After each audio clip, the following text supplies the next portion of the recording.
एक व्यक्ति अपने कमरे में अकेला बैठा हुआ, हाथ में केवल एक कागज़ और स्याही और कुछ अधूरे सपने कि कैसा हो वो भारत जहाँ पर एक व्यक्ति की पहचान उसकी जाति, उसके मज़हब, उसकी गरीबी देख कर के ना की जाए। भारतीय संविधान की जब बाबा साहब ने पहली बार कल्पना की, जब अपने मन में पहली बार संविधान का खाका सोचा, तो उस समय उनके मन में क्या चल रहा होगा? उनके मन में वो सारी बातें किस प्रकार से आ रही होंगी जो वो बचपन से झेलते आए हैं। बचपन से जो अपशब्द, जो गालियाँ वो सुनते आए हैं, वो किस प्रकार से उन्हें घेर रही होगी, क्या उनके मन में चल रहा होगा। डॉक्टर बाबा साहब अम्बेडकर ने जब पहली बार संविधान की कल्पना की, तो वो भारतीय इतिहास में केवल एक विचार नहीं था, वो एक क्रांति थी जो आज भी हमें बराबरी से सांस लेने का हक देती है। क्योंकि वो संविधान सिर्फ कानून नहीं, बल्कि बाबा साहब के खून और आंसुओं से लिखा गया है। तो क्या बाबा साहब सोच रहे होंगे उस समय जब उन्होंने संविधान को लिखा, उससे लिखने से पहले? ये सारी बातें आज की इस वीडियो में हम डिस्कस करेंगे। मेरा आपसे आग्रह है, यदि आप चैनल पर पहली बार आए हैं तो आज ही हमारे यूट्यूब चैनल भीम सूत्र को सब्सक्राइब कर ले, जहाँ पर बात की जाती है बाबा साहब के विचारों की और उन घटनाओं की जो इतिहास के पन्नों में दबा दी जाती है। एक बार फिर से मेरा अपने सभी भाइयों से निवेदन है, यदि वो पहली बार इस चैनल के माध्यम से वीडियो देख रहे हैं तो इस वीडियो को लाइक करें और चैनल को सब्सक्राइब कर लें, क्योंकि ये आपके समाज का चैनल है और अन्य भी जो विषय है बाबा साहब से संबंधित हर प्रकार की वीडियो इस चैनल के माध्यम से आपको दी जाएंगी और ये एक बड़ा मंच बनेगा। इसीलिए मैं आपसे निवेदन कर रहा हूँ कि आप भी इसका हिस्सा बने। दोस्तों, बात करते हैं उस समय की जब बाबा साहब ने संविधान को लिखने के विषय में सोचा और ये किस प्रकार से उनके मन में आया कि हाँ, अब एक ऐसा संविधान हो जो लोगों को बराबरी का हक दे और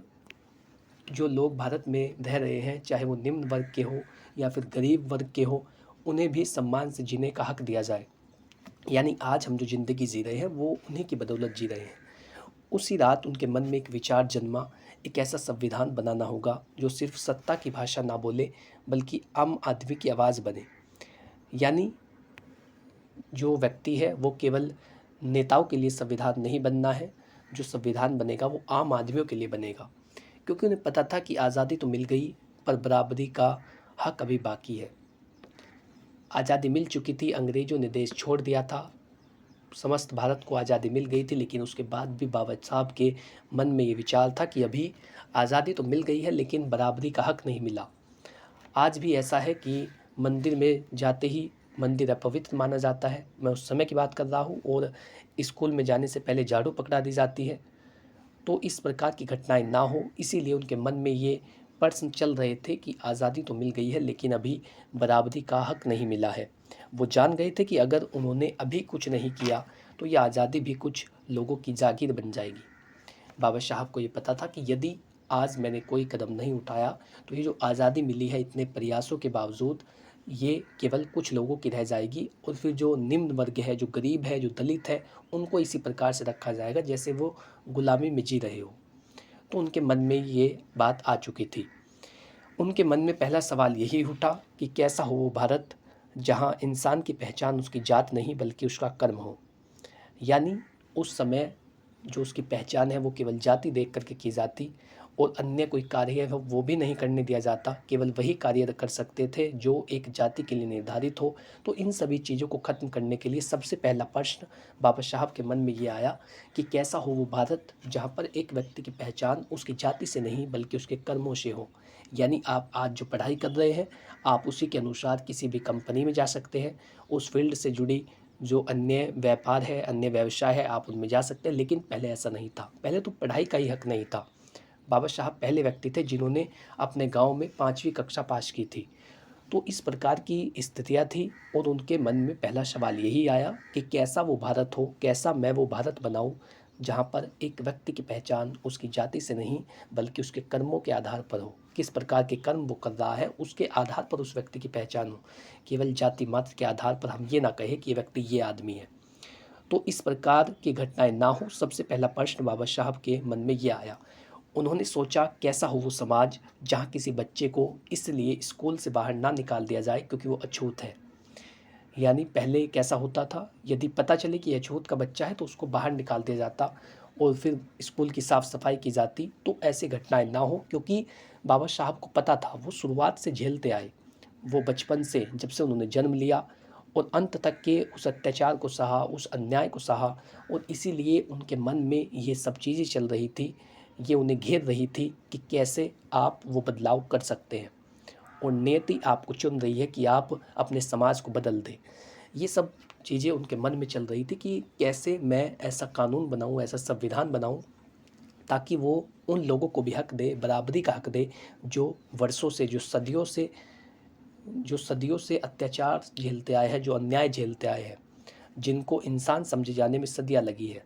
तो ऐसे लोगों के लिए मैं क्या करूं, ये बात उनके मन में चल रही थी। वो जानते थे कि कानून बनाना आसान है, पर ऐसा संविधान बनाना जिसमें हर कोई खुद को देख सके, वो बहुत कठिन काम है। केवल कानून को बना देना ये आसान है, लेकिन एक संविधान का निर्माण करना, सभी लोगों के हितों की बात करना, समस्त देश की जो व्यवस्था है उसको चलाने की बात करना, प्रशासन या निजी व्यक्ति के अधिकार, उसके कर्तव्य, इन सभी बातों को लिखना, और इसी के साथ निम्न वर्ग के जो लोग हैं उनके अधिकारों की रक्षा कराना, ये काफ़ी मुश्किल काम है। इसलिए उन्होंने फैसला लिया, अब मैं एक ऐसा दस्तावेज लिखूंगा जो सिर्फ कानून नहीं, एक क्रांति होगा। बाबा साहब ने ये ठान ली कि अब मैं एक ऐसा दस्तावेज लिखूंगा, ऐसा संविधान लिखूंगा जो केवल एक दस्तावेज नहीं होगा, जो केवल पन्नों पर लिखे हुए शब्द नहीं होंगे, बल्कि वो एक क्रांति होगी उन लोगों के लिए जो दबे कुचले हैं, उस भारत के लिए जो सदियों से उन लोगों पर शोषण करता आया है, अत्याचार करता आया है। ऐसे लोगों के अधिकारों की रक्षा के लिए और देश की व्यवस्था को बेहतर बनाने के लिए, देश को लाभ पहुंचाने के लिए, ये सब बातें बाबा साहब के दिमाग में चल रही थी कि मैं एक ऐसा दस्तावेज लिखूंगा जो समस्त भारत को एक क्रांति देगा। उन्होंने कागज़ नहीं उठाया, उन्होंने पहले कागज़ नहीं उठाया, उन्होंने अपनी ज़िंदगी के अनुभवों को समेटा। यानी पहले उन्होंने देखा कि वो किस प्रकार की स्थिति में ढल कर के आए हैं, क्या-क्या चीज़ें उन्होंने झेली है, किस प्रकार के अपशब्द उन्होंने सहे हैं, या फिर अन्य जैसे देशों की यात्रा की, तो उन्होंने ये देखा कि उस देश में सबसे बेहतर क्या है, जो भारत के लिए सबसे बेहतर हो सकता है, और बेहतर से बेहतर करने का प्रयास किया। यानी अनुभवों को समेटा, जिस प्रकार के भी अनुभव जहाँ से भी उन्हें मिले, उसी के आधार पर जो है संविधान को लिखने का कार्य शुरू किया गया। पहले अपने अनुभवों को देखा कि ये चीज़ें भारत में लागू होगी तो लोगों पर क्या असर पड़ेगा, जिस प्रकार से दूसरे देश में ये लागू है, यदि यहाँ पर लागू कर दी जाए तो ये लोगों के लिए कैसा होगा, या फिर अलग से क्या व्यवस्था भारत के लिए होनी चाहिए। ये सब बातें उनके मन में चल रही थी। हर अपमान, हर तिरस्कार, हर संघर्ष को संविधान की धाराओं में ढालना शुरू किया। जो चीज़ें वो बचपन से झेलते आए, जिस प्रकार के अपशब्द, जिस प्रकार की गालियाँ, और वो बात कि हमें इंसान समझे जाने में सदियाँ लगी, ये सब चीज़ें जब उनके मन में चल रही थी, तो हर एक धारा, हर एक अनुच्छेद में ऐसा प्रावधान किया गया कि उन लोगों के हितों की भी रक्षा की जाए जो वर्षों से, जो दशकों से अन्याय को झेलते आए हैं। और तब शुरू हुई वो रचना जिसने हमें सिर्फ नियम नहीं दिए, हमें सम्मान, अधिकार और स्वाभिमान दिया। फिर बाबा साहब ने संविधान को लिखना प्रारंभ किया और वो रचना शुरू की जिसने हमें अधिकार दिए, जिसने हमें सम्मान दिया, और जिसने हमें स्वाभिमान दिया कि हम स्वाभिमान से खड़े हो सके, स्वाभिमान से कोई भी कार्य कर सके, अपनी शिक्षा के आधार पर कोई व्यवसाय कर सके, अपने कर्मों के आधार पर अपनी पहचान करा सके, अपने आप सम्मान पा सके, और हमारे कुछ अधिकार हो। फिर उस रचना की शुरुआत की गई जो कि एक क्रांति साबित हुई। वो सिर्फ संविधान नहीं था, वो बाबा साहब की आत्मा थी, वो जो हर उस इंसान के लिए लिखा गया था जिसने कभी खुद को इस देश का हिस्सा नहीं माना। यानी यदि अत्याचार सहन कर रहे हो तो वो तो यही सोच रहे होंगे कि कैसे यहाँ से पीछा छुड़ाया जाए।